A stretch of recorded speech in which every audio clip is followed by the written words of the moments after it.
Gather round and let me tell you a story of realms long forgotten.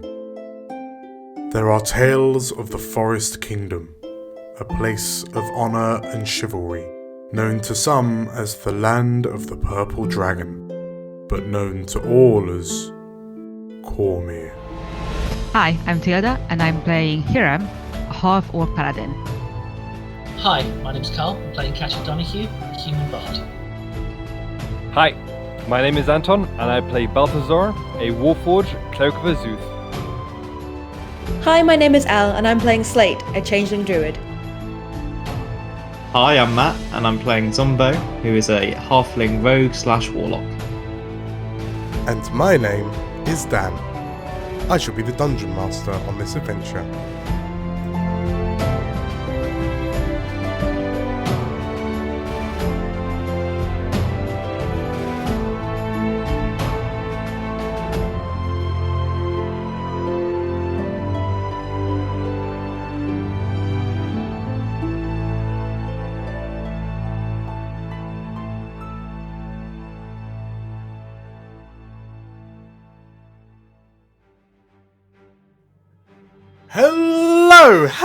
Hello. How are you all doing? Hello, Dim Dan. Hi, Dan. Doing good. Hi, brilliant, Well, fantastic. We are here to play some Dungeons and Dragons. That is right. We find ourselves in a bit of a sticky situation. And hopefully we can figure out a way of getting out of it. Fix the we're all robot. fine. It's just Balthazar is in a sticky situation. We're all right. We're Yeah. outside his mind. Did not install his system updates. Did not upgrade his Always. antivirus protection. Always update your firmware. Yeah. Yeah, but you have to do a restart. It's complicated nowadays, So, yes, we will pick up with the Warhounds. We are currently L-less, but she will be joining us at some point in the session. But who would like to crack on now? Yeah. Yes, please. This guy. Let's do it. Wunderbar. Once upon a time, there lived a relatively unassuming halfling by the name of Balthazar Talbot. Hailing from the halfling communities on the outskirts of the northern Cormyrian village Half-Hat, Balthazar lived a pleasant life. A proud and diligent archivist of the War Wizards, the only thing Balthazar cherished more than his work was returning home to his wife, Daisy. With their relationship famed for its strengths, the Talbots could look forward to many happy years together. Unfortunately, Balthazar lost his life in a devastating arcane explosion, which brought an end to the secretive Project Implacable. Thanks to the outlandish gnomish engineering, Balthazar's soul was transferred to a new metal body so that he may yet live on, albeit bereft of his memories. This is how the Warhounds came to know him. Once again, the Warhounds find themselves trying to piece together Balthazar's shattered mind, unaware of another who seeks the Warforged for himself. Wait a minute.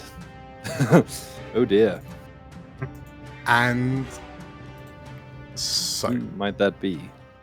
we find the Warhounds gathered around the prone form of Balthazar, who has been laid out on an old, worn, kind of long dining table in this twisted reflection of the Suzalem royal court. The smell of decay and dust lingers in your noses, and Balthazar, who in a past encounter had his mind shattered, is laying prone, his eyes now not lit in any way. Katya is stood over him with loot in hand as everyone gathers round, preparing a somewhat unusual and orthodox plan to jog-start Balthazar's memories by retelling him certain memories. Meanwhile, in Balthazar's mind, Balthazar, the halfling, finds himself face to face with a gargantuan, grotesque form of a seemingly human man who's referred to himself as Iolaum. Growing to unfathomable sizes, Iolaum now seeks to help Balthazar unlock the secrets of his memory. And Balthazar, as you see the hunger in Iolaum's eyes as he begins to approach you. Yeah, I willingly accept. Yeah, that's it. If I could ask you all to roll initiative. Including Balti Boy? Yes. Especially Balti Boy. Hey, that was pretty good. That's 18. 17 for Catcher, 14 for Draw. Only 9 for Zombie. It's very poor. Yeah. And I will roll for Slate. Hooray! Honestly. Okay, so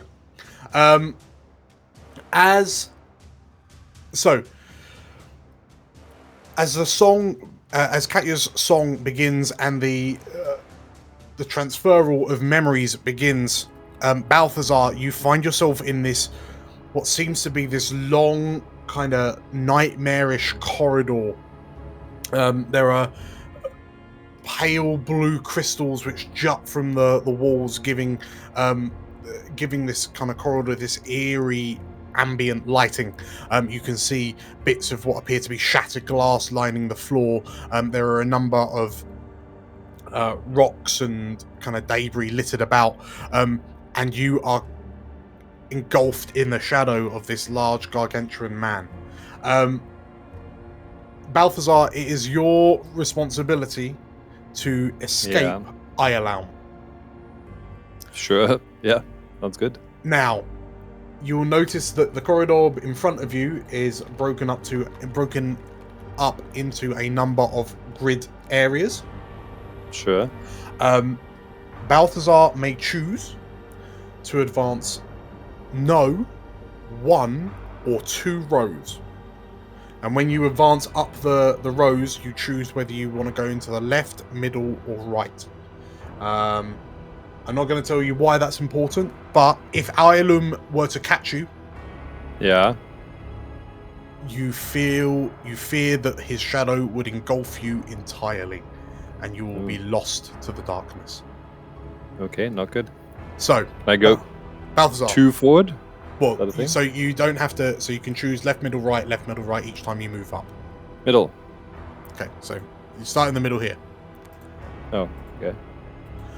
So, as you advance, you begin to escape Iolaum, and this booming voice kind of roars out in frustration. Why do you run? I seek to give you salvation. Oh no! Don't catch me! Away! Where do you want to go? Another square, or do you want to stop? I want to go another square. Okay. Middle. Okay. Sorry, beg my pardon. You can move up to 3. I'll move 3. And you don't have to just go up the middle. You can go left or right. We're gonna go middle because I want to see what happens if I don't go middle.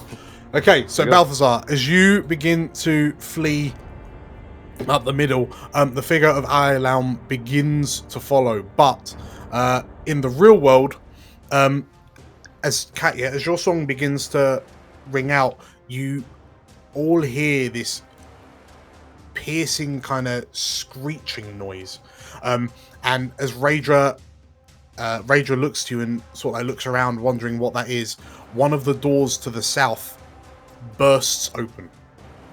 And a squat, 2-legged creature with an impossibly large mouth with multiple rows of teeth bursts into the room. Those are the teeth chicken. And kind of screeches at you. Slate kind of looks around a bit concerned, doesn't quite know what to do.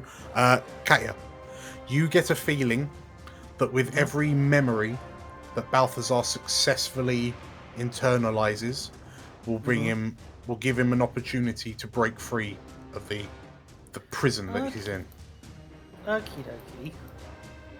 I think what Cash is going to do is sort of scream to the others like, "You deal with that. I'll keep dealing with Balthazar, and she'll continue her her performance, occasionally slipping in conversational bits in the voice of his wife. Okay. What memory are you retelling to Balthazar? Well, I think we were starting with the wedding because it would be the strongest one. Okay. What specifically? You got to tell me what these memories are. I imagine it's obviously on the boat with everyone gathered. Zumbo, but obviously in classic bardic fashion, Zumbo's on the edge of a ship fighting a kraken as he sort of does these prenuptials, and everyone's fighting pirates, and there's just Balthazar and Daisy in the middle of this like peaceful setting, but just awash with. She's really hamming it up, even though it's not the assignment.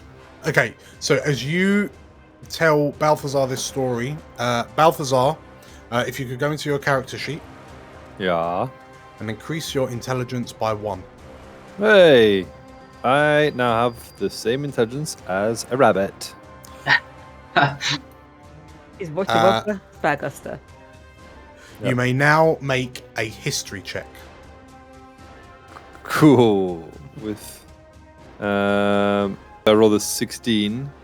Okay, so Balthazar, in this long corridor, your mind is filled with images of being on a ship, seemingly fighting a kraken, like beating away a kraken with a staff, your staff, in one hand, whilst also delivering vows to Daisy in a wedding dress. The memory doesn't quite make sense. You are locked in your dream. Anything else, Katya? Was that an action or? That was an action. Okay. No, for the time being. Okay. Next up, what does Drool do?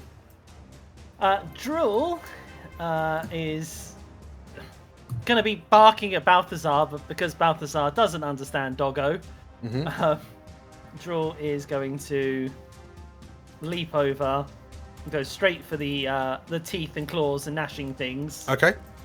And the creature looks at Drool as Drool approaches, and it. And Drool attempts to bite. That is a hit. For 12 piercing damage. Okay. Drool clamps down on the creature and thrashes it around so hard that the creature disappears into smoke. Oh. Nice, go Drool. Drool looks at the spot a little disappointed. There's a cottony taste in his mouth. Yeah. Anything else, Drool? That's all. Okay. L has joined the game. Hello. Sorry, guys. Hi. Hi. Hello. Hi. Okay, Hiram, you can hear the sounds of screeching and kind of. It sounds like a small stampede.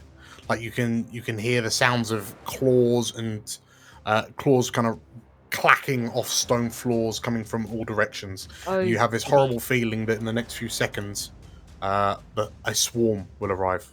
Oh, Katya, you got this, right? And I'm going to run. I'm going to dash. Okay. All the way next to... All the way to Drool. In which case, as you go, Raedra kind of nods and she kind of runs to join you as well. Cool, and you're just kind of waiting for the tide to arrive? Yeah. Okay. In which case, creatures burst in from the 6 doors into the room. One of them looks to you, Hiram, and leaps at you. 12 to hit. No. Okay.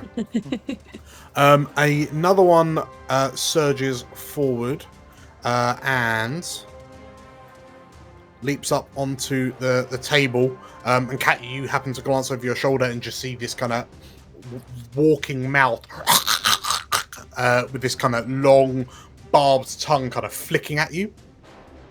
And you hear Magnus, oh no! As he gets swarmed by 2 more. So some of them begin making their way in, just kind of causing a little bit of havoc. Zumbo, what do you do?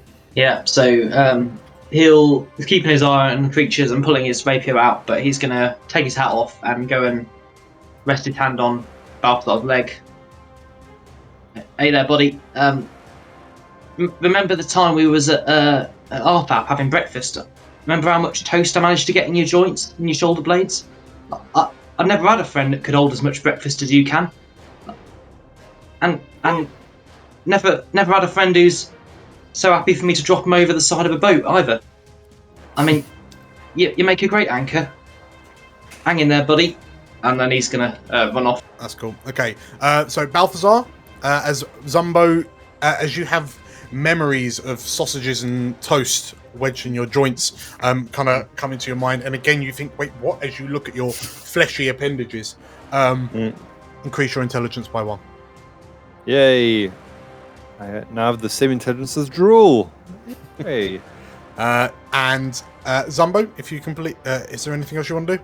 I might summon a tentacle, I think. Yeah.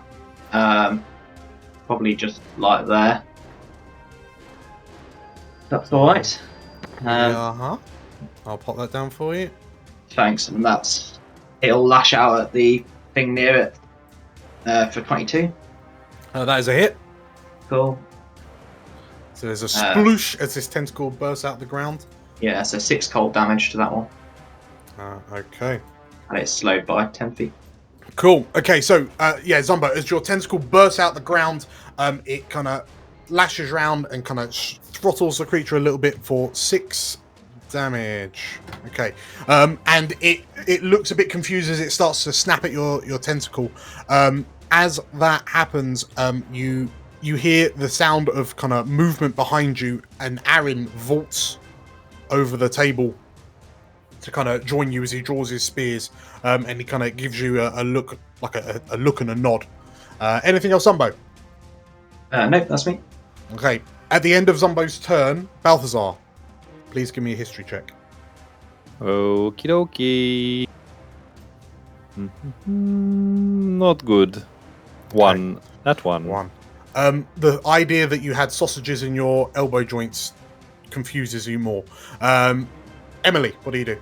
I think Emily actually is going to ignore all of that going around her for a change. Mm-hmm. Walk up close to Balthazar and say, "You have been the best person, construct, thing to play in stones with." And to remind Balthazar what it feels like, she taps the armor continuously, the helmet specifically, with one of her arrows. Okay. And ding, ding, ding. Okay. That's cute. Balthazar, you feel a rhythmic drumming on your mind. Please increase your intelligence by 1. Yay! Cool. 4. And then roll me a history check. Oh dear. In the history. Go normal. Yeah, 19. You remember being in a forest, and as you look around, there being a small child, and you were playing a game with them. Rocks, and like the memory, you start to, you can almost see this girl's face, and then the memory fades away. Okay. Anything else, Emily? Nope. Okay. Balthazar, you notice the old man, Ialaum, is beginning to move. How far do you want to go? 1, 2, or 3? I'm gonna go 1 to the left. Okay. That's it? Yes? 1 to the left. Okay. Is that how far you're going? Yeah, sure. Okay. Is he doing the time warp again? The humanoid, so No idea. the 300 foot tall human Ialaum. There's no escaping this, Balthazar. And he begins to approach you. No. Whatever I did, I'm really sorry. Please don't eat me.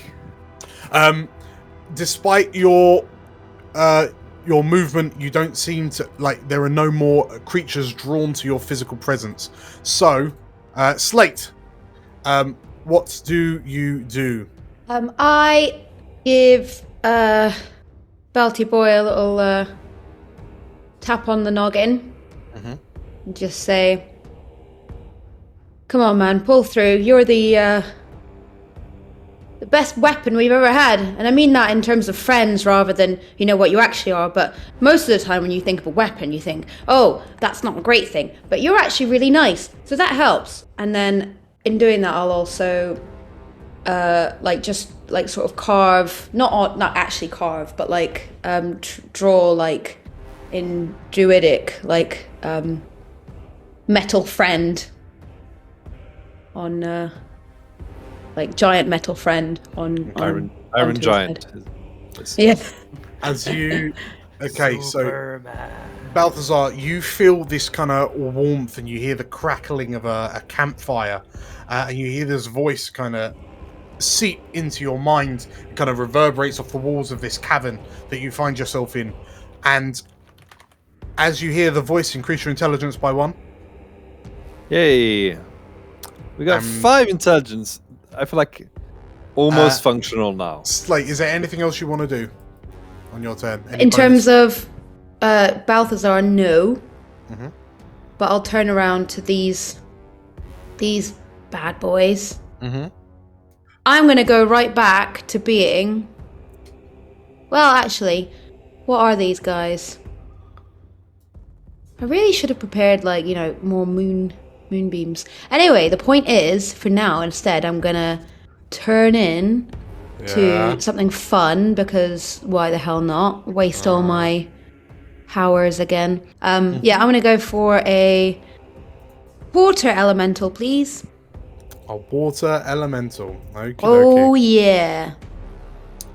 Okay, so as you kind of feed, retell a memory you have with Balthazar,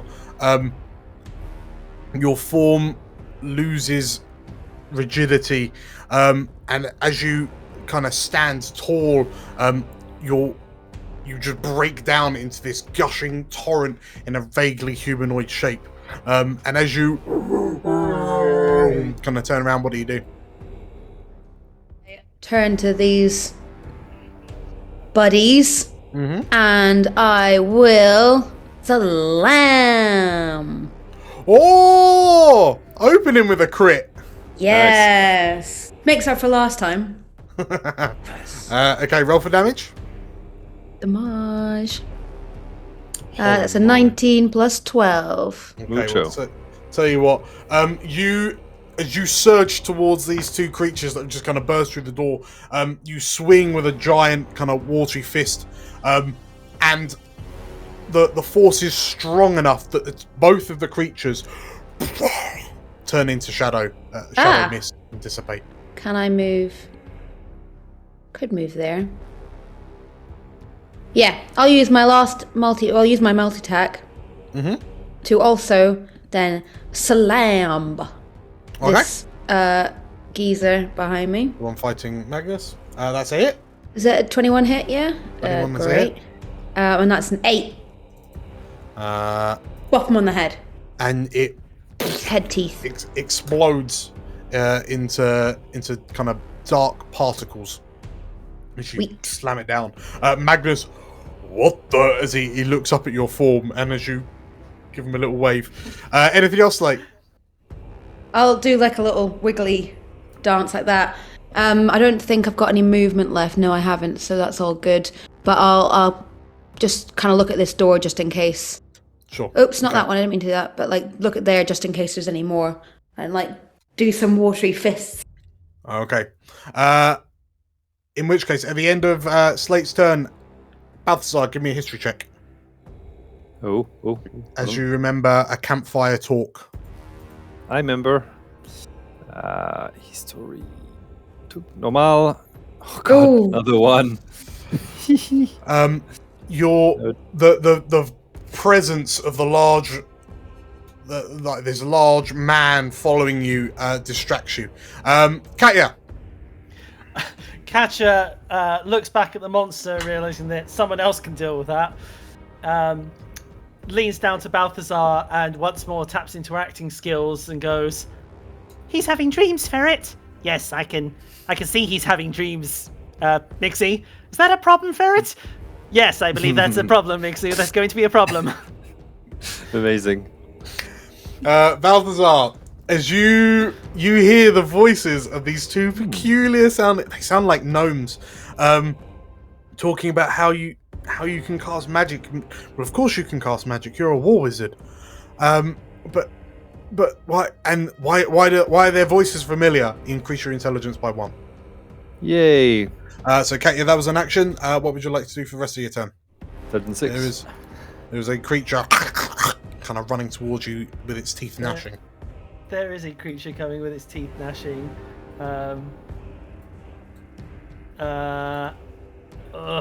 I'm just going to. Yep. Run away! Okay. Anything else, Katya? No, that'll be all. Thank you. Balthazar, please give me a history check. Okie dokie. 11.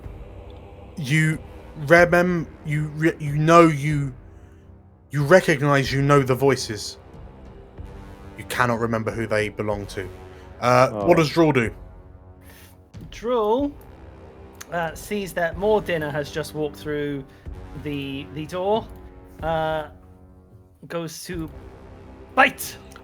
You successfully clamp down on the one fighting against Hiram. For 8 piercing damage. For 8 damage. Okay.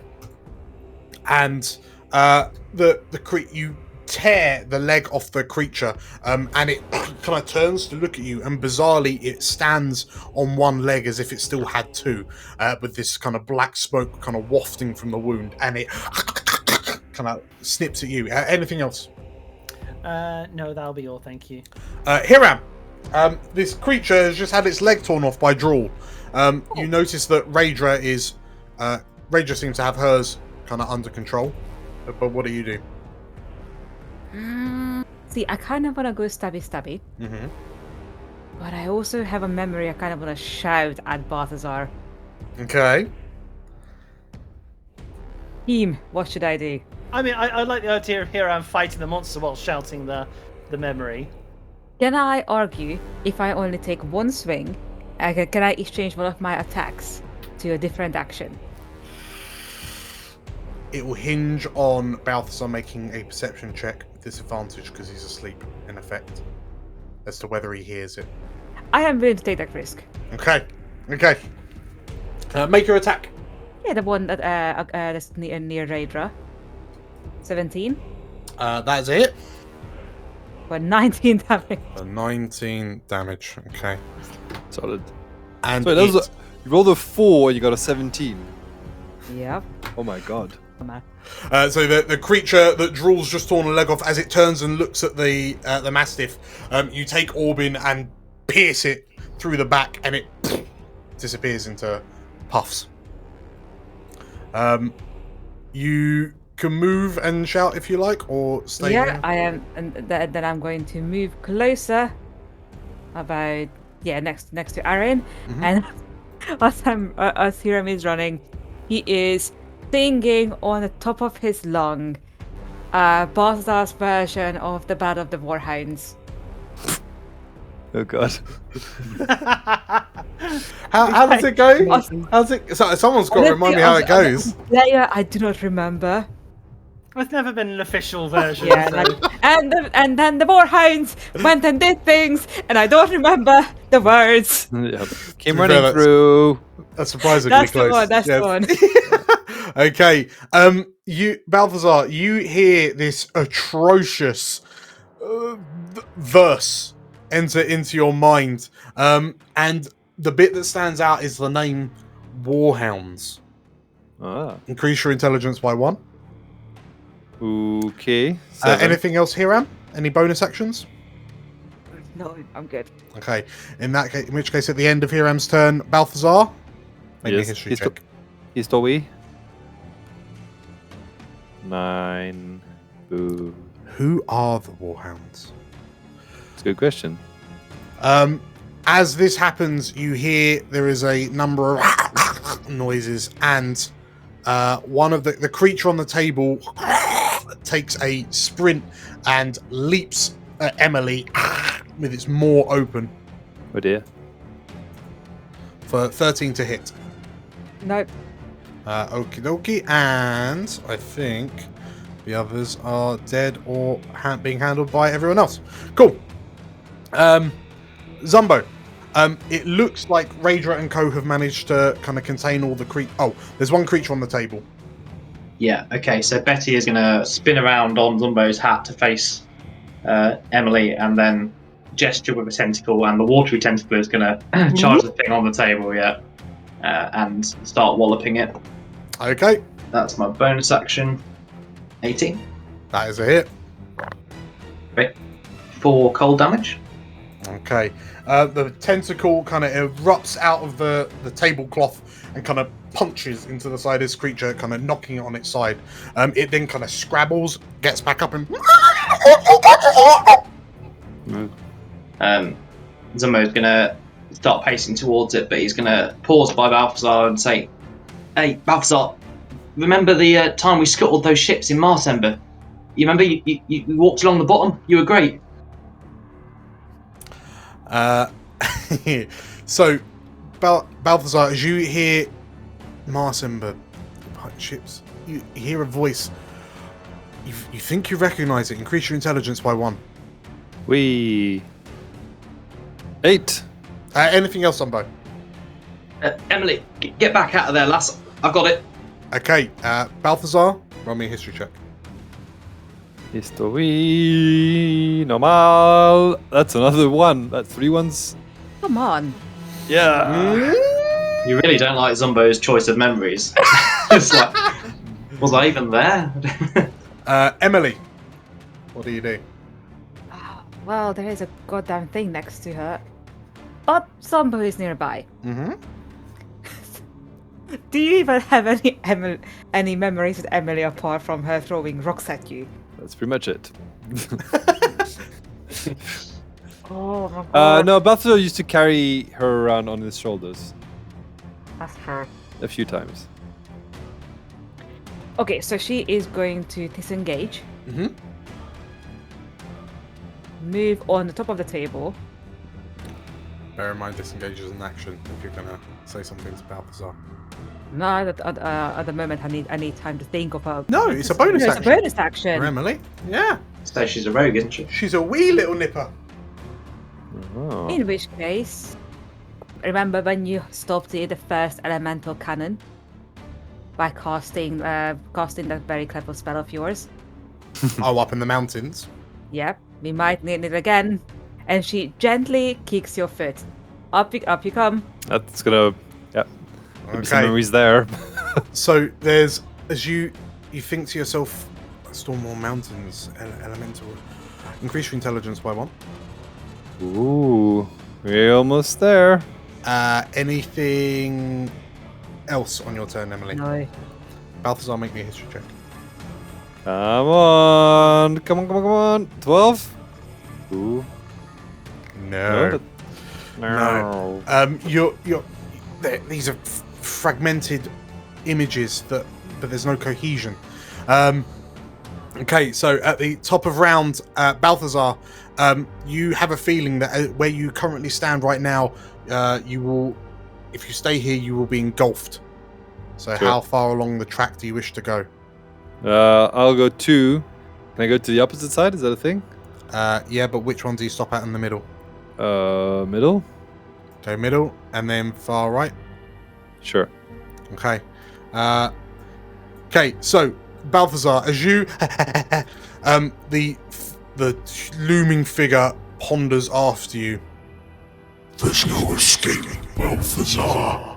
As he approaches you more closer and closer. Listen, I'll do what you tell me. Just don't stop. As this happens, Warhounds, as you've kind of got these 2-legged creatures under control, echoing through the corridors to the room, you hear.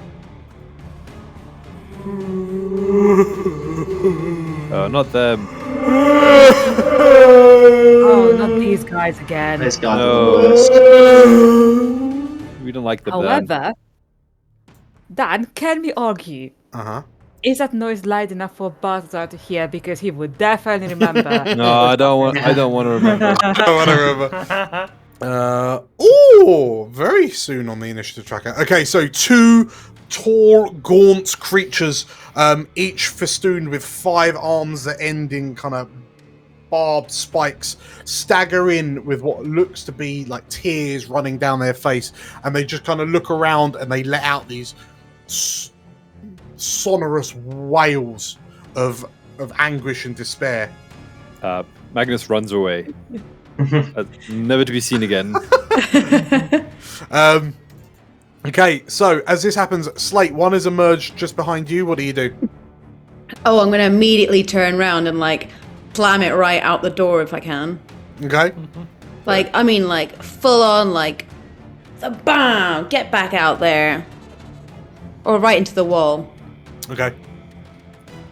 I'm gonna use the turning. So just imagine like that this giant elemental's just like. Nice. Okay. So as you hit it with a self-made tide, make your attack roll. Coming at you like a tidal wave. Let me do this now. Can I hit? 16 to hit is a hit. Yes. Take that. 16. Okay. You rock it with your first blow. It staggers, turns to look at you, and it lifts up its 5 arms and it looks like it's going to try and hug you. Are you attacking it again? Yeah.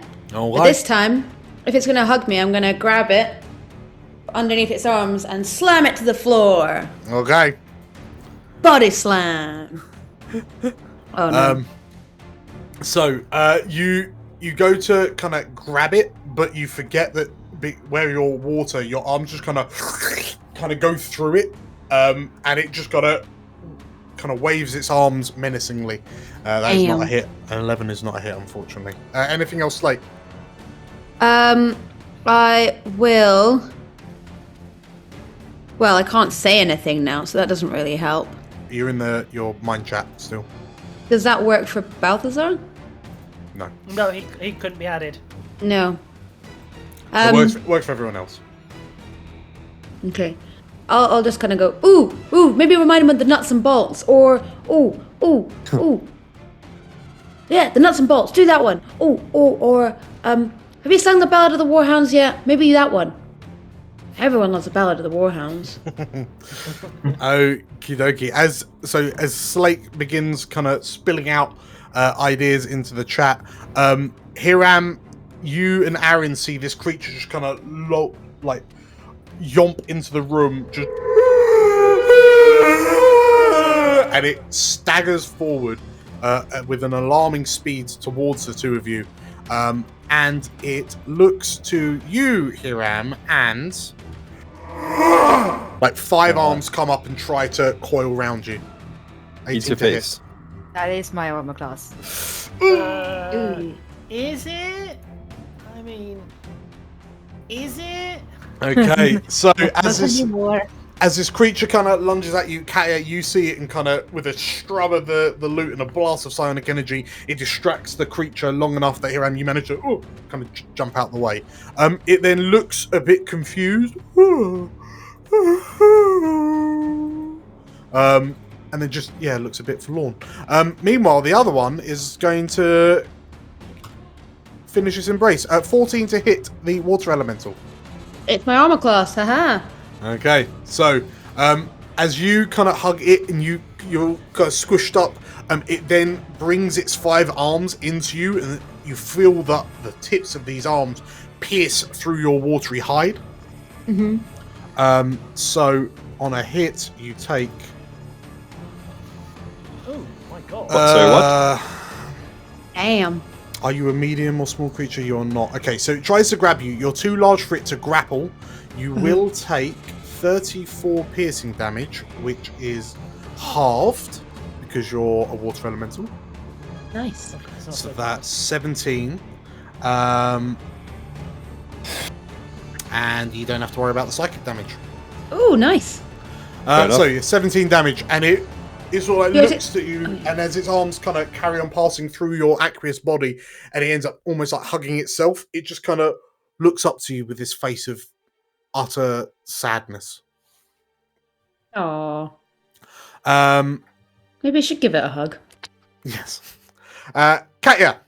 Katya at this point, I think she climbs on top of Balthazar, not with the monster, but like literally standing on his chest, and like starts waxing poetic about his spellcasting abilities. And then she talks about the time he's been able to cast like the Aegis, and just sort of describes it as this like field of stars above their head.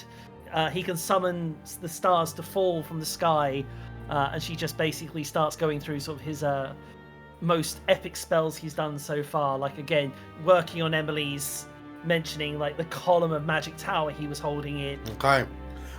In which case, Balthazar, as you have this memory of like pulling stars from the sky, it's talk of a Sharan library. Increase your intelligence by 1. Cool. I think I'm back to my max. I think I've got 10 intelligence. Okay. Well, anything else, Katya? Any bonuses? No. I'm Okay. good. Balthazar, make me a history check. History. 12.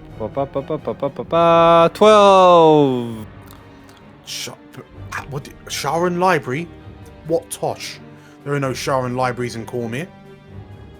Yeah. Or half hap. Drool.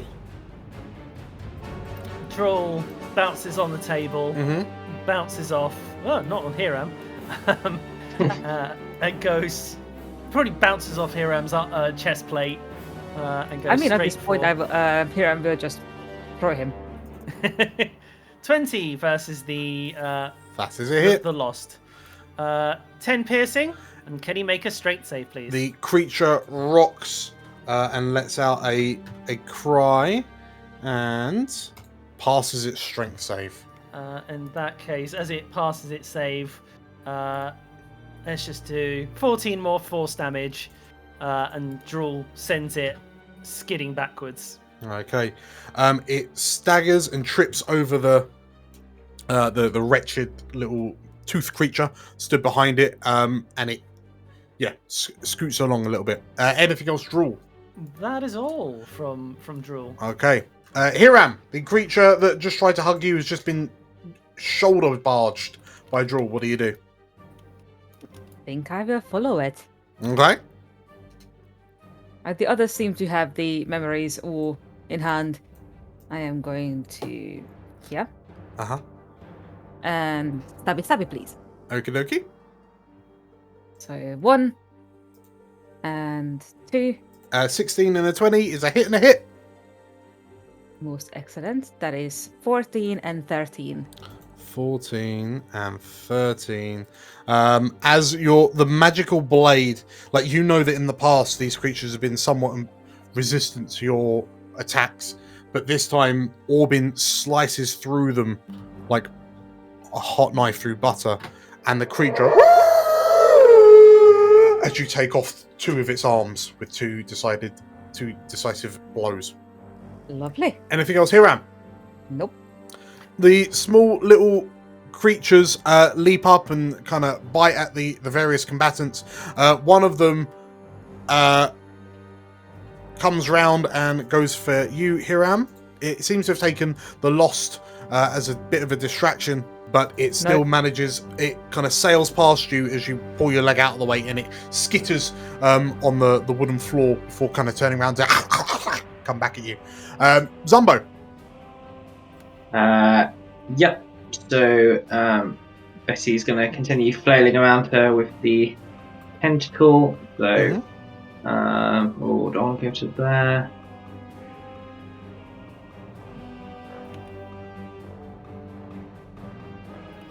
Yeah, that's fine. Okay, so tentacle is going to burst out of the ground there and smack at the smack at the lost. Yep. So it's rocked. 2 of the arms have kind of hit the floor and immediately turned into a black mist. An 18 hits. Nice. So, 8 cold damage that time. Meanwhile, Zumbo is going to daintily kind of step over Balthazar around his arms and Balthazar, this is your captain speaking. Time to get up now. And is going to stab at the wretched. Okay. That 18 is a hit. 17 damage. Yeah, I don't get sneak attack from where I am. Okay, so as you stab at the creature, the sonic force blows it into giblets, which then turn into smoke. As you look down at Balthazar, like his eyes are still off. Any other movement, Balthazar? I'll probably start moving over to help Slate. Okay. Emily. Yeah, Emily is going to. Emily has nothing else to share, so she is going to shoot the Lost. Okay. So as you take aim, stood on the table, and 19 hits. Nice. Isn't it? For 5 damage. Okay. Do you want to be helpful? Have you got any other bonus actions? No, I think she's okay at the moment.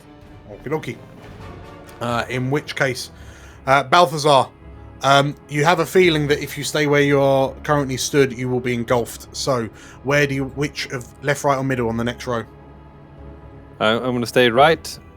Okay. And I'm going to go 2 up. 2 up. Okay.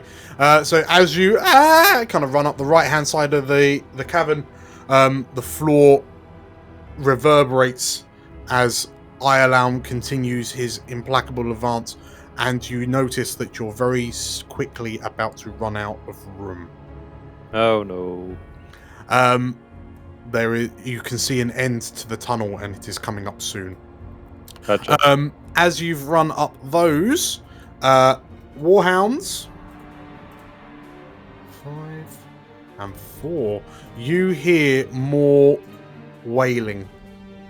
As following after the wretched, 2 more Lost emerge into the room from the other side.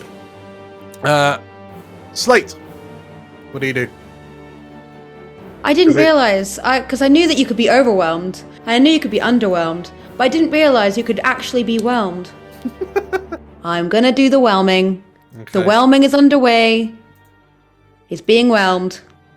Okay, so the creature. So as you look to this Lost, and as you surge forward, and your body engulfs the creature, who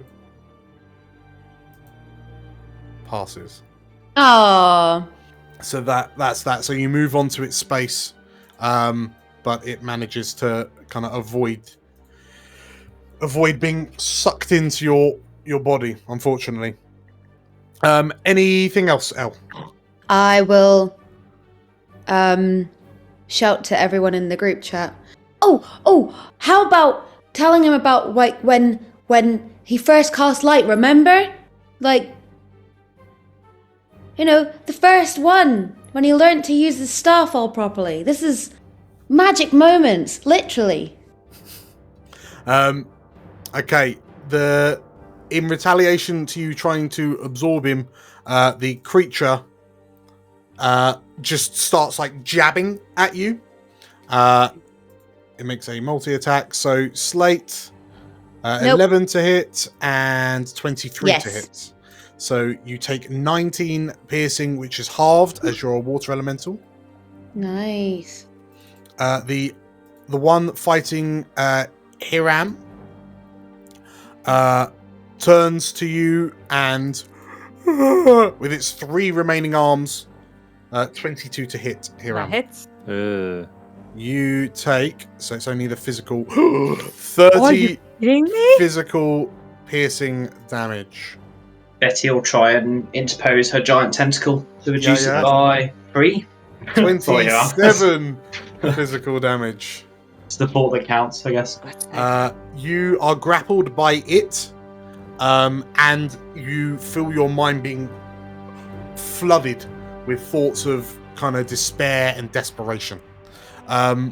Another one like staggers forward. Remember your temporary HP, Hiram. One of them kind of steps up onto the table between Katya and Emily, but it's moved too far to make any attacks. And this one kind of staggers in and also makes a beeline for the middle of the table. Katya. Well, bollocks. Well, that's not good, because I definitely can't fight against them. And I think I'm the only one who can get Balthazar out. Oh dear, this is spicy. Katya. Yes. As you see these two gaunt, tall, emaciated creatures kind of stagger towards you, kind of their faces contorted in screams, you have a sudden moment of clarity. And you remember that somewhere in your bag is a trinket that you picked up from a Sharan library in the base underneath Walloon. And when Balthazar checked it out for you, he informed you that it would greatly increase someone's intelligence. Yes, I have definitely not forgotten that instrument. That is definitely still very much in the forefront as a last hurrah. Yes, you also remember the reason no one put it on is because there was a dark, sinister magic about it. Yeah, just I had something very different in mind, but then you've stifled that one, unfortunately, with your throwing two monsters at me. I mean, you could still try and help Balthazar, but these things breathing down your neck. They just want to cuddle. Yeah, and it's not a cuddle I can. Like, I definitely cannot soak 30 odd damage. I really wish you hadn't done that. I had something really, really cool planned out. Zombo would have probably turned at the sound of the lost and Katya, I'll keep him off you. I think Catch is gonna look at them approaching, hear that from Zumbo, and she's like, fuck it, and reach down, grab Balthazar by the head, and use her last mind walk. Ooh. Okay. And they'd literally just collapse on top of him. Katya. Yes. You go limp as you collapse over kind of Balthazar's thigh. And I imagine when the claws come flying over me, it's just like, and yeah, this is what I wanted. This is what I wanted. Balthazar, as you watch, as you kind of stagger away, pleading with Iolaum, you feel a weight in your mind, and as you peer up, you see a red-haired girl in a performer's, like an entertainer's jacket, step out from the light behind you. You see this kind of middle-aged, bearded halfling in War Wizard regalia, like his beard and hair kind of graying at the roots. And as the two of you look at each other, Katya, what do you do? I think Katya just sort of stands there, you know, as it's in her head, her clothes are billowing. She's like, looks down to Balthazar. Don't worry, help's arrived. We can give you a little. Who are you? And as you say this, Katya, as you look up, there is this monolithic figure of a man wearing. You immediately recognize it as the black diadem. Rests upon his brow. And he stops and kind of looks to you, and you can see this. You can feel this psionic energy radiating from this individual, and you immediately recognize the energy. And the figure frowns and unexpected, but not entirely unwelcome. I mean, you didn't think you were the only one who could play around with people's minds, did you? The figure smiles. What do you do? seeing as mind walking was an action, she basically puts her hand on Balthazar, and she's like, "We got this." And I grant him a bardic inspiration. Okay. Nice. Balthazar, you have a bardic inspiration. Sweet. Anything else, Katya? Well, that's all my actions, so Okay. it's my economy for now. As this strange kind of teenage girl appears in your mind, Balthazar, Yes. give me a history check. Okay. Also, I should just Yes. I would like to point out, because I'm a benevolent DM, when you see her face, you know, like you're pretty sure you recognize this face. It's like it's knowledge from a previous life. Oh yeah. Gotcha. Should I use? Very kind, benevolent DM. Yeah. Balthazar will be surprised by catching. Go. Wait, who you? Wait, I know you. And do the Let's just history. say I'm your guardian angel. That sounds good. Oh dear. Okay, hold You on, got hold your on. bardic? Yeah, let's do the bardic. Slash R 1d10. Good plus 14. plus my knowledge from a previous life. Da-da-da-da. Does that work if I roll on it? So it's a d6. Slash R roll 1. Okay, so for a grand total of 15, Balthazar, this is halfling, is just gawping at you in utter bewilderment, Katya. And you hear this slow kind of laugh. What does Drool do? Drool does what Drool does best. He goes om nom nom nom nom nom nom. Off, bulk, bulk, bulk. Bork, bork, bork. Oh, Drool! Big crit! Doggy crit! Right. Is a nom. As I think Magic Drool gets hold of its head through a leap off the tentacle. So, yes, yeah, so that's 11 damage. And it fails. So as you leap up, you get enough height that you manage to grab one of its remaining limbs and drag the creature to the ground. It doesn't look happy. Anything else? That'll be all for Drool. Okay, Hiram, what do? I would like to finish off the lost in front of me. Mm-hmm. Drool that's has it exactly- pinned to the ground as it... Thank you, Drool. 17. It's You actually have advantage if you want to Oh. maybe roll a crit. Nope. Let's go with a 17. For 15 damage. And as Drool kind of holds it down, it looks up to you with like pleading eyes, and its head severs from its body, and it disappears in a puff. Yeah, and with the same Mm-hmm. momentum, Yeah. let's get rid of the one next to me. Okay. Well, let's try. Nice. 26. That's it. 26, yeah. Not 44. 19 damage. And with the glowing blade in your hand cleaves the wretched in two. Excellent. And then And Aaron just kind of gets knocked away and, don't worry, I've got it, as he goes over a chair. okay. Go speed. And I am going to sprint next to Emily. Sure. Jumping up onto the table as you do. Yeah. Okay, there are no wretched that haven't already been tied up. So we'll just kind of move them back. In fact, things look like they're getting a little desperate, so more begin to join the fray. Just to help tie everyone down. Zumbo. Yeah, so as he promised, Katya is going to try and get these things off her. So he's going to whirl around and throw some balls of water at them, one at each, just to try and knock them off the table. Yeah. So first one, Appreciated. 22. Yes. Is a hit. Cool. So it's 10 force damage, and they're knocked 10 feet back.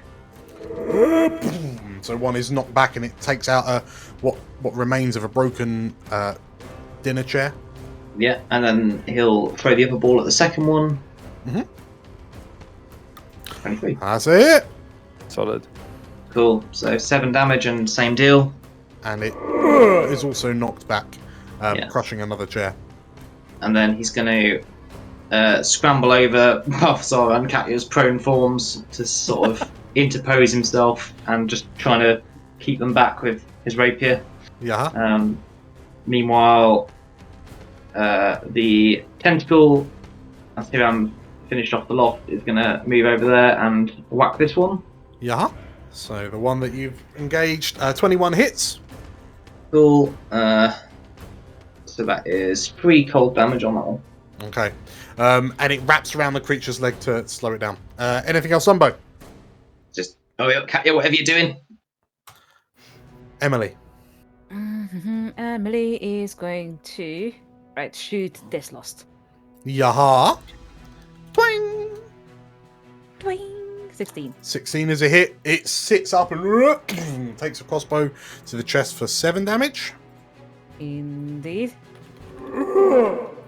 And then she's going to jump down here and kind of take cover.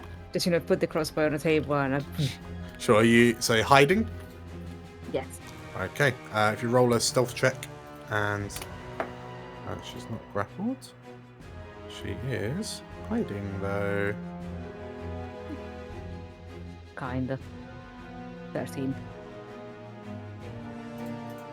That will do it. 13. Okay, bear that in mind. Okay.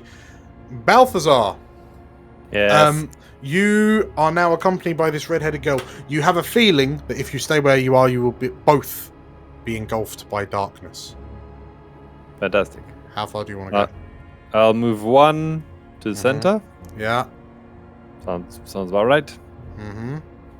Just the one? Yeah, sure. Okay. I've no idea what these 1 and 3s and rights and lefts are. So, like. Katya, I'll let you move as well. Cool. I think I'll basically, she'll stick with him. Basically, maybe just slightly in front of him. Okay. 4 and 1. 1, 2, 3, 4. Oh boy. At opposite ends of the room, 2 more lost emerge, drawn by for some mysterious reason. I'll You will be delicious. Slate. I'll just, do a good old slam along. Yeah. Read some of my poetry to him. There it goes. Vogon Sorry, poetry. that took me a moment. That's a hit. 23 is a hit. And it is an Actually 18. worth inspiration, that one. Yeah, why not? Yay, thanks. Inspiration for hilarious puns. And you get a second attack as well. I am. Let's find out how this second slam works. Oh, nice. 25. It's a hit as well. For another 8 damage. 8. So you pin this thing up against the wall and just start pummeling into its ribcage. It's kind of knocked backwards and forwards. Anything else? Any movement? No. I want to keep this one pinned. Okay. In which case, the one that's just come in through the north entrance, just makes a beeline straight down the middle, up onto the table, and dashes, scrambles along at a worrying speed. Or this one dashes to catch up with Hiram. The one fighting you, Slate, attempts to stab you once, stab you twice for a 10 and a 13, which are both misses. And the other one is dead. So that's the In end my head and in the group chat, I'll say to everyone, stab me once, shame on you. Stab me twice, also shame on you. Catcher. You find yourself face to face with this imposing avatar. What do you do? Catcher, she watches it come over. She sort of cocks her head. And she's like, through all the trials and tribulations I've had with my abilities, I've learned one thing. In the mind, you can do whatever you want. And she sticks her hand out and she's going to cast a 3rd level Dissonant Whispers at him and basically attempt to sort of like hopefully using the fact it's a psychic realm that she's standing in to supercharge it, maybe? Yeah. This is some Doctor Strange shit. I'm thinking, I'm really channeling that Stranger Things recent series vibe. The power of friendship. Yay. And protect her friend Balthazar. So she's going to channel as much of her psychic ability into this as she can. Basically, I just imagine that you've got this tiny figure Balthazar and he's just watching this person standing before him just... That's pretty dope. He's a scaredy cat. Make me a Mm-hmm. spellcasting check. Okie dokie. That's charisma, right? Mm-hmm.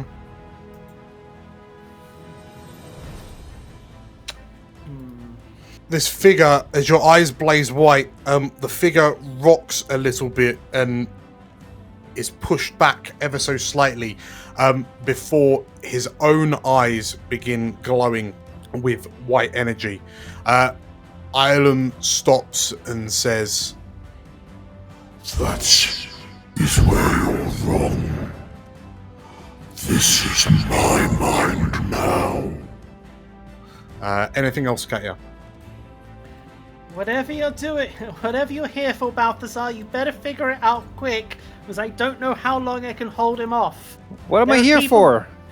You're here to remember who you are. Remember, there are people fighting for you. And she basically reaches back and touches his head, and for a moment gives him her vision, if she can. So her eyes dither for a second, because the view is fantastic of just Zumbo the Tentacle, Balthazar, Aaron, Helenus, and all the way at the end, like Rager and Drool just probably bouncing across the table. But give me a history check, Balthazar. I'm just a halfling from Half-Hap. You are Balthazar! Balthazar Talbot! Sure. The best goddamn wizard I know.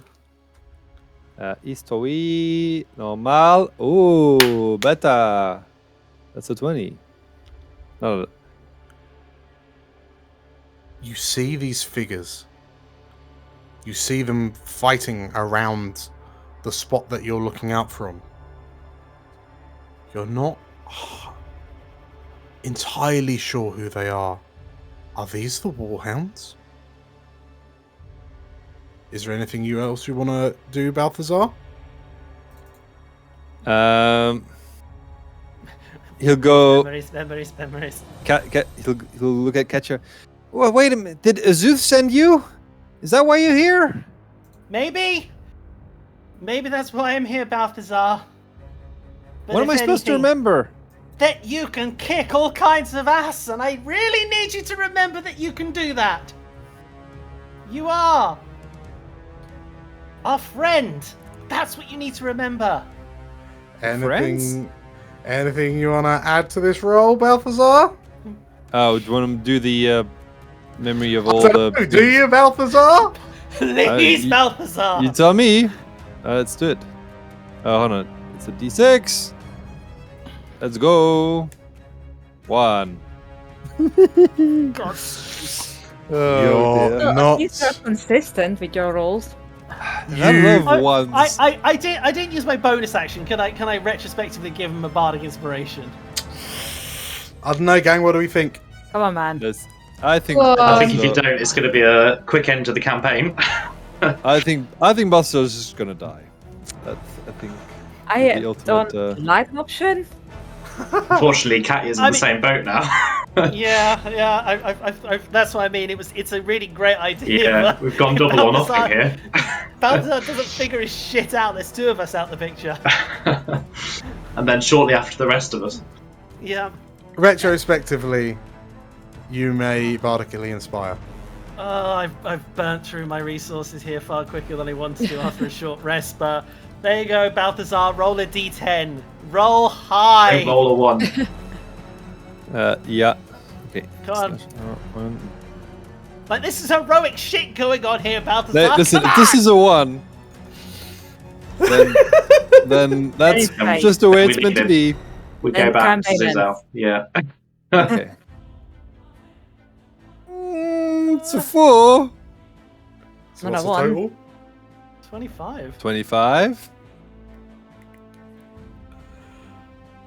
As this teenage girl turns and looks you in the eye, and you can see everyone fighting around you, you see this halfling in it looks like a blue dragon outfit turn and shout, Balthazar! And as just in your periphery, you can just see the gleaming armored form of this half-orc fending off this 5-armed creature. You see a crossbow bolt fly overhead, and this kind of young half-orc girl just kind of look around and then drop down and put the crossbow on your chest to take another shot. And where you're like just off in the distance, kind of with your head back, you can hear the sloshing and the sound of this voice kind of in your mind, and you. The voice, it belongs to Slate. And Katya, as you peer at this halfling, and as Ilum reaches down to grab you with a roll of a 25, that is enough to regain your memories. Balthazar, your eyes blaze to light, and as you sit up, and a Zeus light bursts out of you. We'll grab a 10-minute break. Oh, you God. bastard! You bastard! Oh, wow. See you in 10! Nice one. Hello, DM Dan here. I wanted to take this opportunity to have a little chat with you, our valued viewer. You see, we here at Explorers of Elsewhere would like to grow the channel, and you can help us to do that. Oh my god, I made it! Who the hell are you? I am you, from the future! There's no time to waste! To avert a cosmic calamity, you have to hit the subscribe button right now! Right now? Right now! Oh no, the temporal gate is closing! I'm being pulled back! Remember to subscribe! Well, yeah. I guess subscribe? Thanks. Welcome back, everybody. Hello. Don't try to sweet talk us with that. The way you ended that one. We saved Balti Boy. Mm-hmm. Yeah, but at what cost? That's what it Yeah. cost. And So- catch it MVP on that one, I think. You're welcome. Let's just jump straight in. We find the Warhounds. You all reel as this searing white light fills your vision. And as you kind of like blink the light away and you kind of blink away the stars in your eyes, you turn and see that Balthazar is now sat upright on the table in the center of the room. His eyes blazing bright blue. And Balthazar, as you sort of like sit up and look around, you notice that you can see the Warhounds and like Raedra and Axakas and Helenis kind of stood around all looking at you a bit confused and bewildered. And as you look around, you also see what appear to be like silhouettes. The silhouettes burnt into the walls in like soot outlines. Like a sooty, smoky outline.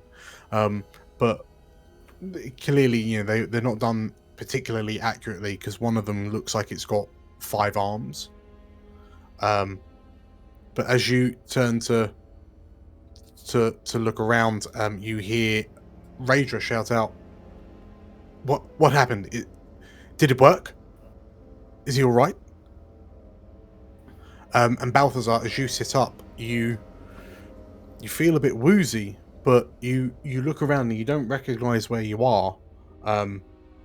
The last thing you remember was being in that tower with that mind flayer. You feel like you had a really peculiar dream, but otherwise, and yeah, what do you say in response? Balti Boy will stand up, look around. Where are we? As you stand up, you hear the table underneath your feet groan, and you think to yourself, "Why am I on a table?" And a thud as Catcher just slides off of you, just like. Yes, a prone form of cat, slides off you. Balthazar will go down and pick her up. Catcher, wake up! She sort of stirs and sort of shakes her head awake, and she looks up at your glowing eyes. She's like, "Hello, Balthazar Talbot. Welcome Hello. back." What do you mean welcome back? Why were you sleeping? I just want to say, don't take this the wrong way, but you are a very handsome halfling. I'm a robot. I'm not halfing. I'm a married man. She looks at you holding us like, you can put me now, Balthazar. Thank you. Okay. I'm a drool. You. So as you all gather around, you just hear a and like Magnus slowly pulls himself to his feet at the end of the table, and is he hiding underneath it? Yes. Crawling halfway along, like nope. Yeah, as blades are coming through. You see Magnus kind of sheepishly looking around, like, "Are they gone?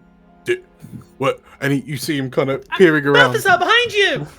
Wait, what is it? Magnus, behind you! Sorry. And he panics and, "Little shit," he says as he comes down. But yes, Raedra and Magnus and co all begin gathering round. Axakas kind of approaches you, tapping her chin, and she inspects you and, "Interesting," and she donks you on the helmet a couple of times. And, "Do you know who we are?" Yeah. Axakas, I know who you are. Is the water thing Slate? And he waves at the water elemental. Interesting. Oh, I guess so. Slate says hello. Do you know? You're not in our mind chat. Oh, okay. So it's fine. You don't have to, it's okay if you don't want me to chat with you guys. Do you know who you are? Yeah, I'm Balthazar. Do you know what you had for breakfast this morning? I don't eat. Axakas kind of raises her eyebrows and, "I think it worked flawlessly."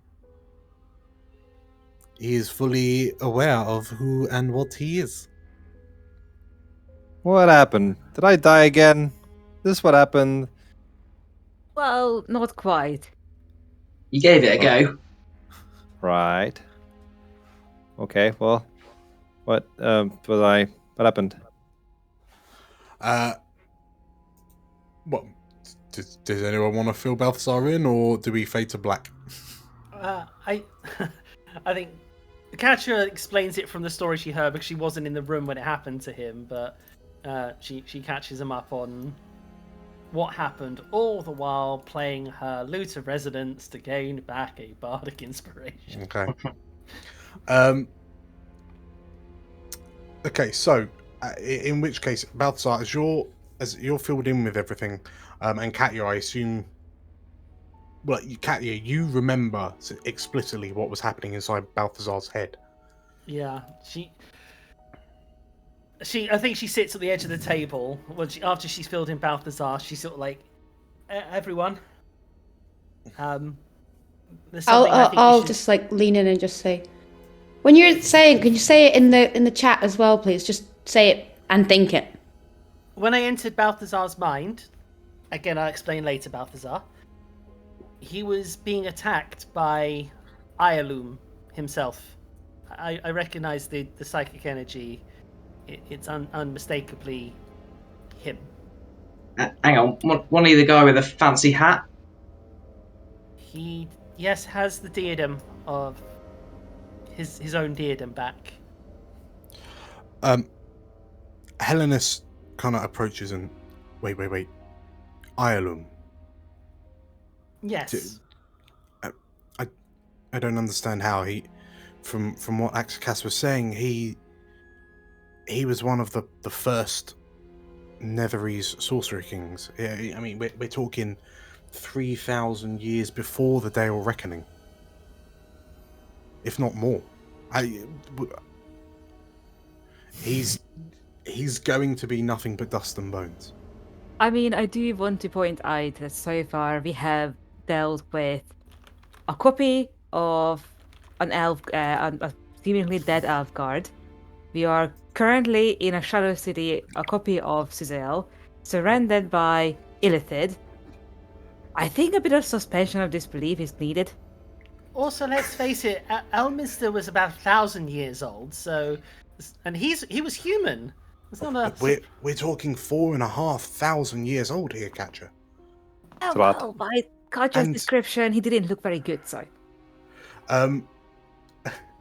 Axakas begins to ponder.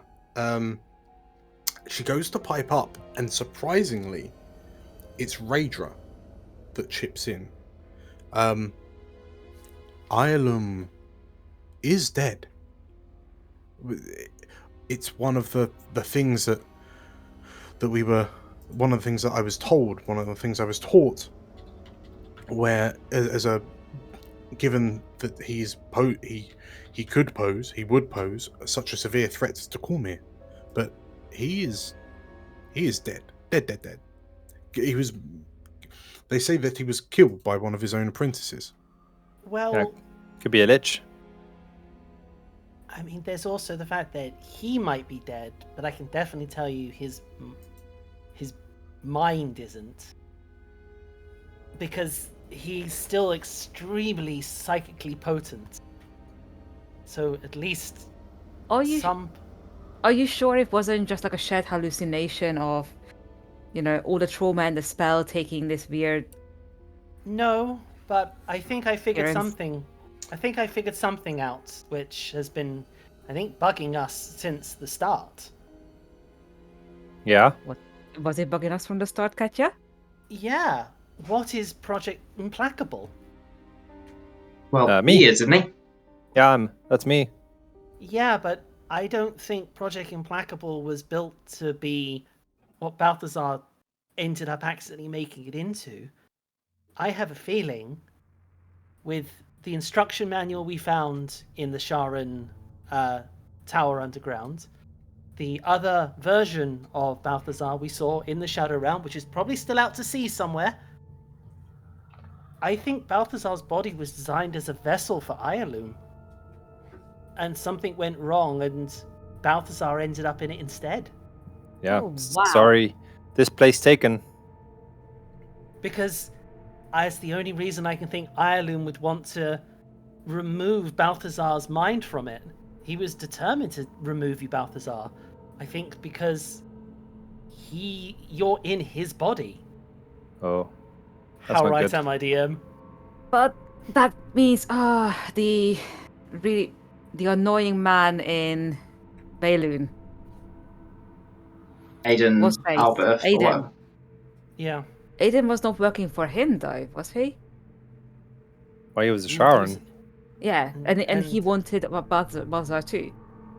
I Yeah. think because he wants Balthazar to put his master's mind in, or soul, or spirit, or fundamentally, I think you're a form of phylactery almost. Oh. Magnus pipes up and the Aiden chap was a Sharon, Yeah. and pretty much all of the Netherese turned to Shar when they had to flee into the Shadowfell. And this Ialum, he's one of the first rulers of the Netherese Empire, probably the first. Maybe. I mean, Katya comes out with a lot of bollocks sometimes, but this one sounds. Go lick a force Upsettingly. field, Magnus. This one sounds upsettingly plausible. All right, but even if that is Ironham's plan, I mean, what's any of that got to do with mind flayers? I don't know. That's just the extra spice in the stew. Maybe it's just an alliance of convenience. Maybe once he's in Project Implacable, he won't need the heirloom, and it's a very potent weapon to give to mind flayers. Axakas thinks for a moment, and Katia, darling, you told us that when you were last in the Shadowfell aboard the Penitent Martyr, you felt a presence, yes? Yes. And what was this presence? Was this alarm? Was it the same presence that you felt on the ship? I believe it was. But the And difference you mentioned. Go on. that yeah, he felt connected to the mind flayer, so maybe they've been what's keeping him alive. I mean, I felt like every mind flayer was a part of him. So maybe he's doing. You mentioned that you saw him. You saw an image or a visage of him. You described it as a giant brain. Yes, I suppose I did. And Axakas gives you all a worried look. I dare not think of the implications if this Sorcerer King is also an elder brain of a Mind Flayer colony. It would explain such a peculiar alliance between Sharon and Illithid. It would seem that this person is a linchpin. I thought elder brains normally stuck to the Underdark. Axakas kind of shrugs, and for a Sorcerer King to even remotely be alive, as Ellen has said, it is 4,500 years. Not even figures such as Elminster or modern Canaan have that kind of longevity. He would have had to have performed some profane ritual. A lich, perhaps. Perhaps he has become a lich. But where can you go after lichdom? You could, if your mind is powerful enough. Perhaps you can become an elder brain as well. He definitely has the psychic ability to pull the mind flayers under his thrall. Axakas lets out a puff of air, and she looks across to Raedra, and I think you should be happy that you are not on the throne and you have to deal with this as queen, she says. Combining the pinnacles of arcane and psionic mastery into one megalomaniacal form? She shrugs. Which reminds me, if we want to make sure that Raedra is not on the throne, again, no offense meant, Raedra. She looks and it's fine, I don't really want it. Yeah, but should we go maybe rescue your uncle? Raedra blinks and Ezred. Raedra looks to you, Katya, and after when you encountered Ganrahast, what was said? Was anything said? Not a hell of a lot. There was a lot of screaming as Axakas set him on fire quite often. And a lot of frustration as his spells kept failing. He really wasn't a good Mage Royal. I don't know why you kept him employed. I mean, I don't know how your fight went against the Mind Flayer, but ours against Ganrahas was shockingly easy. Raedra shrugs, and in comparison to his father, Ganrahas was an absolute wet flannel. Yes. And she shrugs. Magnus thinks, and Magnus looks across the table at you, Katya, and I think that Katya's missing one slightly important announcement, however. That Ganrahast said that it was too late and Ezred had already been taken through. I just figured that was villain talk. They do say that a lot. Like, it's too late. And, a couple of hours later, we kill everyone, and then it's fine. Ish. Raedra kind of looks to you, Hiram, as you come up with this hypothesis, and you see her kind of grinding on her back teeth. And,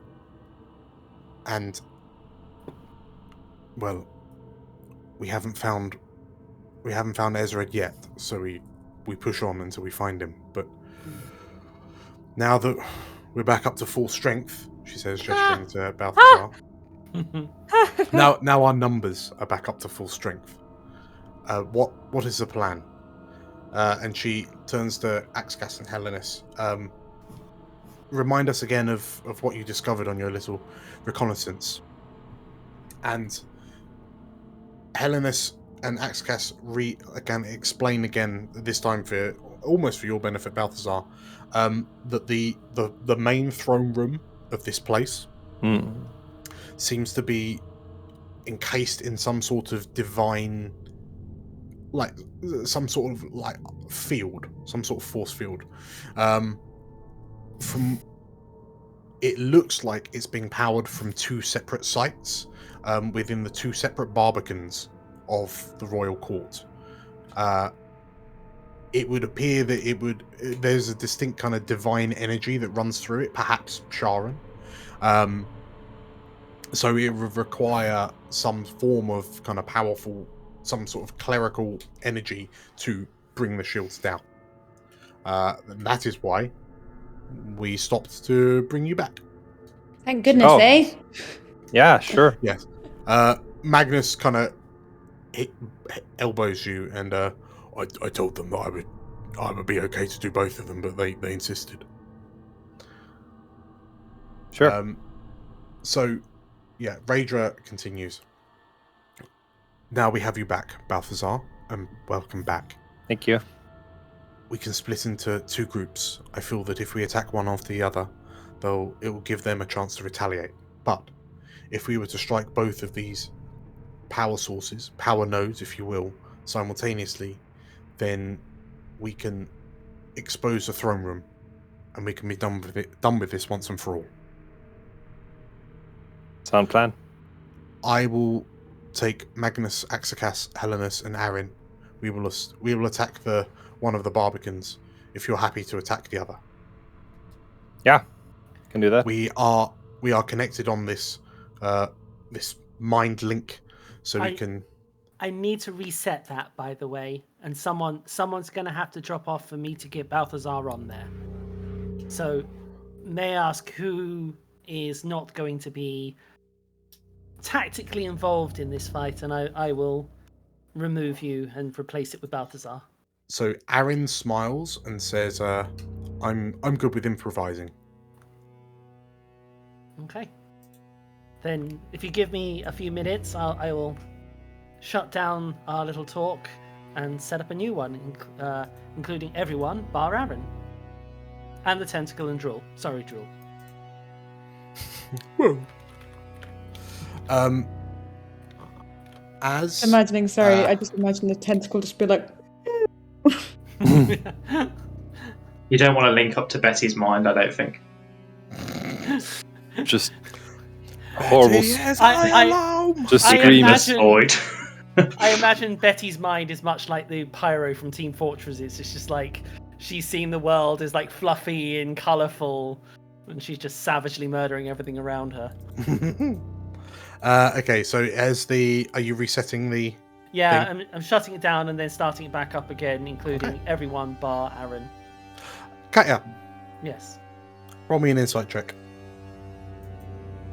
That will be Mwah. nat 1. Ooh. Cool. Okay. So you reinitiate the chat, and you hear the voices. They all begin to filter out again. Balthazar, you can hear everyone's kind of connected.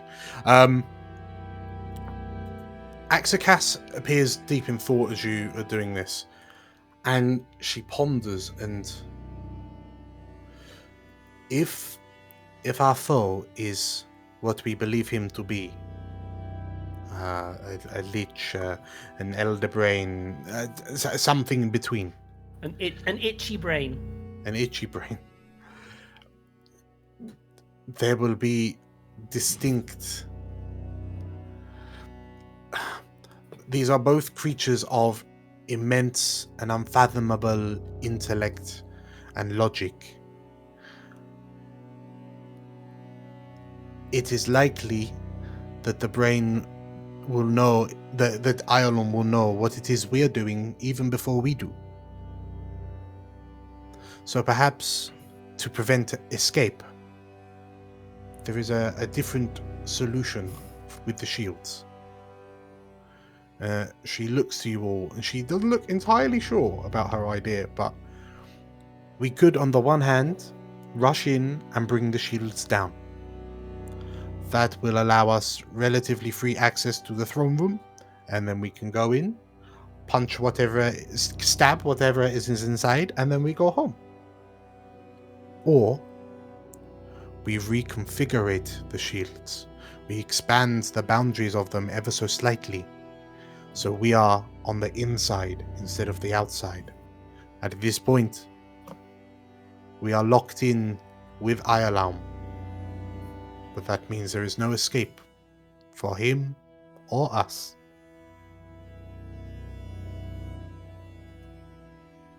If we bring the shields down, then it is also likely that his reinforcements might be able to come and assist him. So... But also we have reinforcements flying up there as well, possibly. If they're still alive. Magnus... I mean, my spy network is good, but it's been a day. Magnus, I was talking about the GIF. Oh, right. But I mean, we also... I sent out those messengers to all of the organizations and friends and allies that you wanted me to reach out to, but those messengers are unlikely to even be part of the way to their destinations. Like, it takes 4 days to get to Arabelle, and it's only been a day, so I think whatever happens, whatever we decide to do with these shields, depending on the Githyanki and their dragons, I think it's just us. Yeah, we can try and extend them. That's a possibility. I think extending them only temporarily stops a greater problem.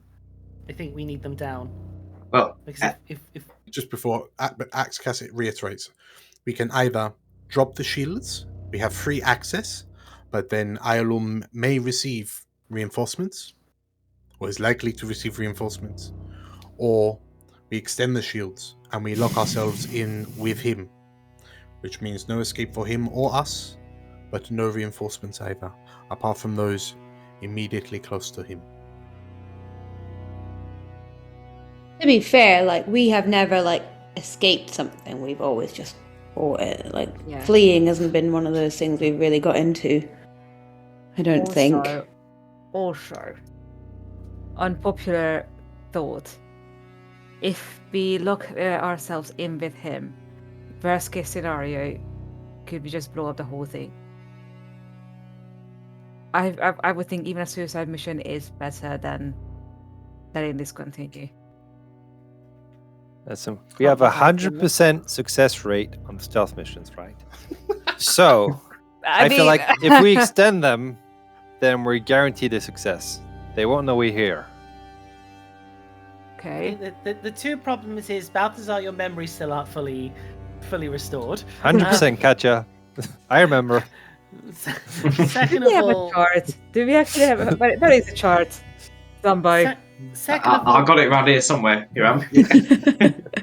I brought it with me on this important mission. Second of all, Hiram, I don't think we have enough alchemist fire to blow the place up. No, but we have enough casters to do enough damage. We haven't got enough rest to do enough casting to do enough damage, have we? I'm talking about Exegrass. Ah. I mean, she's been slinging spells around like no one's business. Like, I'm quite tired. I think that the fact of the matter is we let the shield fall. At least that way, if we don't fully succeed, someone may be able to come in afterwards and mop up behind us. Yeah, I mean, surely he controls the shield, so, the minute we're dead, he just drops it anyway. Well, so Axcas chimes in.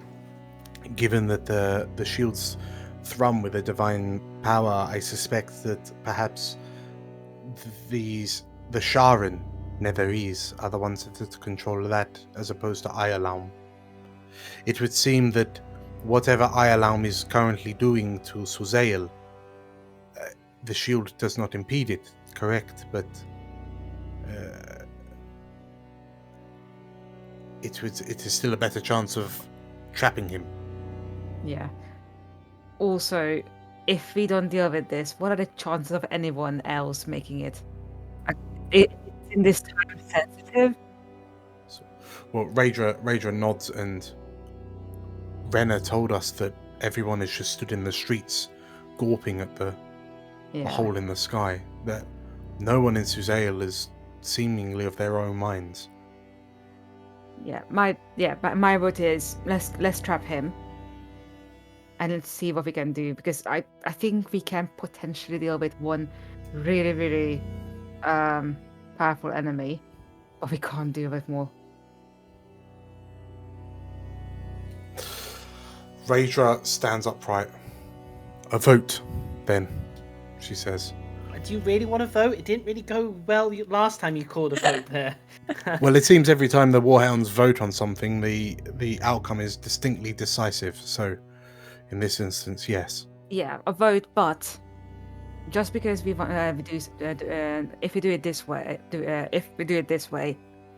not everyone has to come. Raedra kind of looks to you with a surprised look. And she thinks about it for a moment. And then she approaches you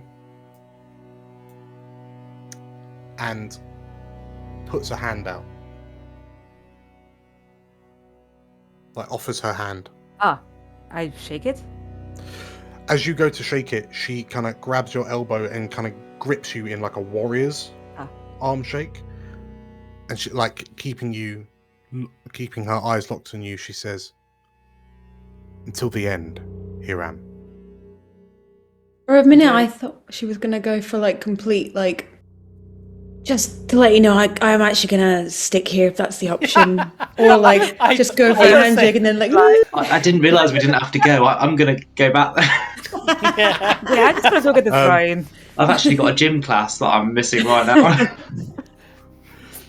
Helenus takes a deep breath, and then she kind of looks at her bow, and you see her kind of unwind the bowstring, and then kind of put the bow on the ground, lean on it a little bit, and kind of tighten the string a bit more. And then she looks over her shoulder and says, "I've only got a few dozen arrows left, so let's make this efficient, if nothing else, shall we?" Axicas smirks. She steps forward, and "I wouldn't miss out on all of this fun. There's nothing like the end of the world," she says with a wry smile. Blake also leans forward and is like, yeah. Aaron closes his eyes and he opens them, and they're slightly bloodshot. I can't go back home to my daughter knowing that this job is undone, isn't finished. You can count me in. And the four of them turn to look to Magnus, and Magnus just looks around a bit shocked and, "Well, of course I'm bloody coming, aren't I?" And he looks to you, Warhounds. "Someone's got to look after you lot." Yeah. Axicas smiles and reiterates, "Well, it seems like we're all coming. So a vote?" Sure. All in favour of dropping the shields, raise your hand. Aye. Katya? All in favour of penning that Ialum son of a bitch in like the dog he is, In the way she's selling it. Yeah. Well, got my vote. Axicas kind of nods. Very well. Let's catch ourselves a sorcerer king, shall we? Sure. Before we do so, Yes. I would like to grab Emily on the side very quickly. Okay, yeah. Emily... How did she vote, by the way? Huh? How did she vote, by the way? You saw her, like, she was going to raise her hand. Like, the idea of reinforcements, oh, that's more people to shoot. So she goes to raise her hand, but then notices Katya's the only one with her hand up, and then she quickly put her hand back down. Coward. And then she put it up when, the idea of trapping Ireland.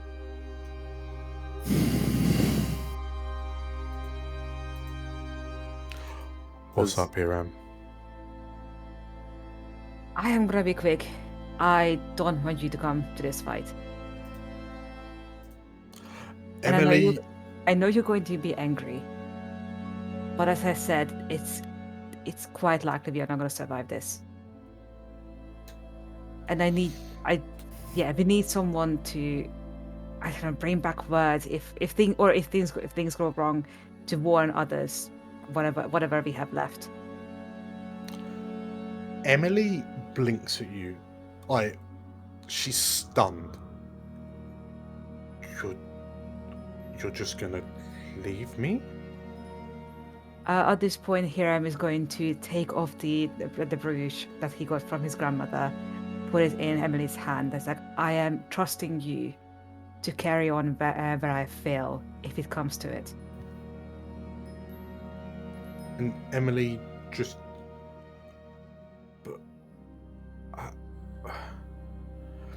and like you can see her, like her eyes, her brows furrowed, and like her eyes are starting to kind of twitch. We've come all this way, and We have. And I want you to go further. It's not because I don't trust you or because you are weak. It's just a magnitude, and I trust you the most to do well if we don't succeed. Emily isn't looking at you. She's just kind of looking at the roaring horn pendant that you've given to her, and like you see her fingers clench round it slightly, and she just like slowly nods. Thank you. I'm keeping my crossbow though. You do that. Okay, in which case, Wait, I got a thing to do. Oh, yeah. Yeah, I need a wash. Slate, come here. And Balthazar will just walk through the water elemental and hopefully come out the other side. That feels, Slade. All right, we're good. All right, everyone. I have something to say. Yeah. We need to bloody survive this, because who else is going to hear the Ballad of the Warhounds if we don't? Because this last verse of this song is going to be oh so goddamn epic. We're about to fight a lich elder brain in a hive of mind flayers. We all have to get back and sing this at every fucking tavern we can. And she puts her hand in the middle. Balthazar, Surviving? put a hand. Sounds like a plan, Katya. Yep. Already died once. Let's do it again. So the five of you put your hands into the middle, and just as you're about to do a 3, 2, 1, let's go, a gauntlet places its hand on top of yours, and you turn to see Raedra joining in on the action. And before long, Aaron, Magnus, Axicas, and Hellenis also join in. And they all kind of give you solemn but confident looks. Axicas, Hellenis, Raedra, Aaron, Magnus. Welcome to the Warhounds. Raja Especially smirks. Magnus. Definitely not being part of it. Welcome back, Raja, Magnus. Raja smiles and raises an eyebrow. And as she, like, they all nod. As you bring your hands away, you array yourselves before the exit, and kind of as you leave this room, you find yourself again looking through a broken window to the central royal court where you know the throne room to be. And as you see the upside down image of Suzail in the sky above, and you steel yourselves for this last offensive, the last push of the Warhounds. Hero pose. We'll call it there. Woo! Yeah. Congratulations, everyone, on completing session 41. That was a good one. Yeah. Very cool. Cool idea to have the sort of parallel things going on. Wait, no. Dan, what the hell was the 1, 2, and 3s on the left and the right in the middle? What was that about? Actually, in the break, didn't he? He's made the break. Swayed in the break. We will discuss it in a future system talk. But Right.